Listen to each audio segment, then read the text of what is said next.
Assalamualaikum warahmatullahi wabarakatuh.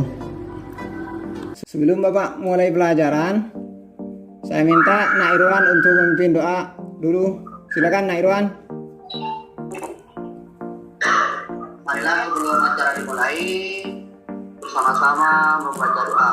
Bismillahirrahmanirrahim.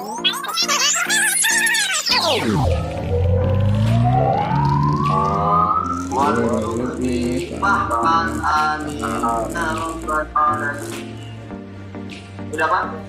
Ya, terima kasih Nak Irwan telah memimpin doa. Ya, gambar apa ini anak-anak? Gambar sekolah Pak. Gambar sekolah. Kalau ini? Pohonan Pak. Pohonan sungai. Coba gambar apa? Ada Pak, gunung. Ya, apa saja yang ada dalam gambar ini? Gunung, sungai, pohon, sungai. Coba ada Pak. Ya, seru ada banyak-banyak ya. Terus kalau yang ini? Hewan Pak. Hewan. Ya, perlu kalian ketahui bahwa pada kesempatan kali ini kita akan belajar tentang beriman kepada Allah melalui makhluk ciptaannya. Seperti yang kalian lihat, ada sekolah, ada pohon, ada hewan, semuanya ini adalah ciptaan Allah. Ya, bagus. Jadi kita harus yakin dan percaya bahwa Allah itu ada. Dengan melalui pengamatan ini, melalui benda-benda yang kita saksikan barusan, menandakan bahwa Allah itu ada. Selanjutnya masuk pada materi. Saya tak perlu panjang lebar, tak perlu menjelaskan. Dapat kalian pelajari sendiri atau kalian pahami sendiri dari materi ini. Coba sebelumnya akan saya tanyakan dulu pada kalian, beriman kepada Allah ini termasuk rukun iman yang keberapa? Yang kelima. Yang ke? Lima. Pertama Pak. Yang pertama. Ya, Nak Irwan menjawab yang kelima. Bagus Nak Irwan, meskipun jawabannya salah, yang penting bisa menjawab meskipun salah. Tapi yang benar, beriman kepada Allah termasuk rukun iman yang pertama. Oh, yang pertama Pak. Terima kasih Pak. Ya. Jadi perlu kalian pahami dan ketahui bahwa kita beriman kepada Allah artinya percaya kepada Allah. Kita harus yakin dengan sepenuh hati bahwa Allah itu ada melalui ciptanya yang tadi.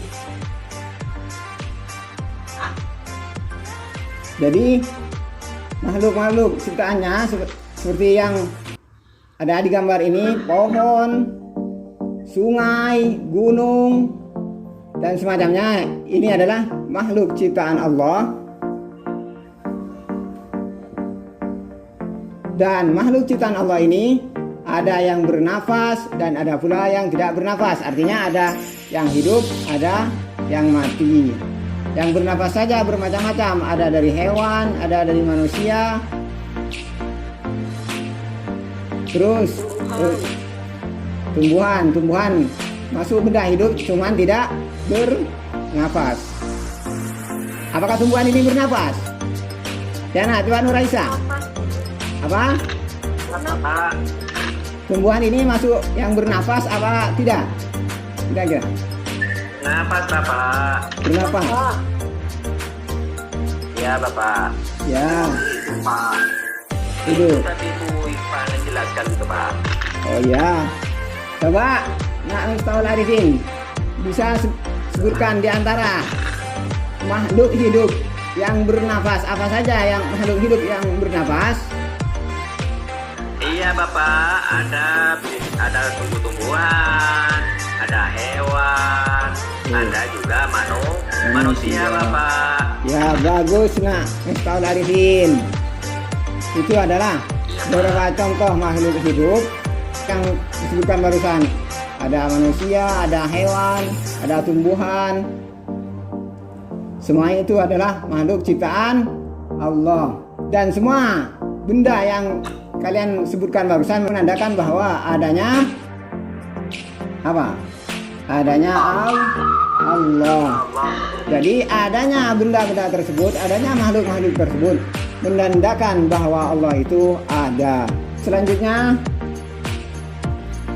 perlu kalian ketahui bahwa makhluk ini bermacam-macam. Ada makhluk yang jelas tampak abstrak, ada pula makhluk gaib. Kalau yang tampak seperti kita manusia, hewan, tumbuhan, ini masuk salah satu contoh dari makhluk hidup yang tampak. Ada pula makhluk gaib yang tidak bisa kita lihat secara kasat mata. Di antaranya ada malaikat, ada jin, ada setan. Itu adalah salah satu contoh dari makhluk tidak bisa kita lihat secara kasat mata. Bisa dipahami anak-anak? Sudah paham ya? Paham? Ya, boleh nanya ya. Silakan kalau ingin bertanya dulu. Sebelum saya lanjut. Semisal ngumpat Pak, apa termasuk bisa dilihat itu? Ngumpat gimana? Artinya anak Irwan mau ngumpat gitu. Iya, apa termasuk bisa dilihat Mas? Kalau yang namanya manusia pasti terlihat anak Irwan, meskipun sementara ya, mungkin dalam waktu sebentar ngumpet tidak bisa dilihat dari depan, tapi dari belakang pasti bisa karena Irwan masih bisa dilihat. Artinya Iya Pak, iya Pak. hanya waktu mengumpat saja dari depan mungkin tidak kelihatan, tapi dari belakang kan kelihatan anak Irwan ini. Meskipun anak Irwan mengumpat, artinya anak Irwan pasti dilihat, terutama dari Allah pasti diketahui bahwa anak Irwan ini ada di mana ya. Meskipun ngumpat di mana anak Irwan, meskipun ngumpat di lubang semut pun pasti kelihatan yang namanya anak Irwan ini meskipun ngumpat. Jadi yang namanya manusia pasti tampak dan terlihat. Kalau tidak terlihat, namanya apa anak Irwan yang tadi? Waib berarti benda waib atau makhluk waib yang tidak terlihat. Berarti hanya rohnya Pak. Iya, rohnya yang ada, orangnya sudah tidak ada ya. Ya, rohnya tidak kelihatan Bapak. Ya. Baik, selanjutnya akan saya buat kelompok, kalian berdiskusi tentang makhluk-makhluk ciptaan Allah, baik yang ada di darat ataupun di sungai, di air, maupun yang ada di sekitar rumah. Cuman sebelumnya akan saya kelompokkan dulu. Untuk kelompok yang pertama, saya pilih Muhammad Romli dengan Nairwan saja. Siap. Kelompok kedua saya tunjuk Muhammad Khalil Rashidi dengan Miftahul Arifin. Terus Ya Bapak. ya Muhammad Saleh juga masuk pada kelompok kedua. Dan kelompok ketiga ada Nanda Nur Aisyah dan Nanda Jumati. Tugas kalian mencatat untuk kelompok pertama dari Muhammad Romli, mencatat atau mendiskusikan apa saja makhluk hidup yang bernyawa yang ada di sekitar rumah. Paham Muhammad Romli? Ya Pak, ya. Ya. Untuk kelompok yang kedua, kelompok Khalil Rashidi bisa mendiskusikan atau mencatat yang kelompoknya apa saja dari benda mati yang ada di rumah dan sekitar rumah. Paham nak Khalil? Paham. Nah, dan kelompok ketiga Nur Aisyah dan Jumati bisa mendiskusikan atau mencari atau mencatat apa saja makhluk hidup yang gaib itu, yang tidak tampak oleh mata, apa saja itu dicatat, didiskusikan apa saja. Nanti setelah ini ditampilkan. Artinya ada salah satu dari kalian yang tampil untuk mendemonstrasikan hasil diskusi kalian. Sudah siap? Siap. Ya, bisa dimulai kelompok Iya, Bapak. melalui kelompoknya masing-masing. Silakan. Saya beri waktu 1 menit saja. Gimana, sudah selesai? Sudah. Ya, silakan untuk kelompok pertama. Siapa yang akan tampil, yang akan mendemonstrasikan? Saya apa? Muhammad Irwan. Muhammad Romli. Oh, Muhammad Romli. Ya, silakan. Muhammad Romli.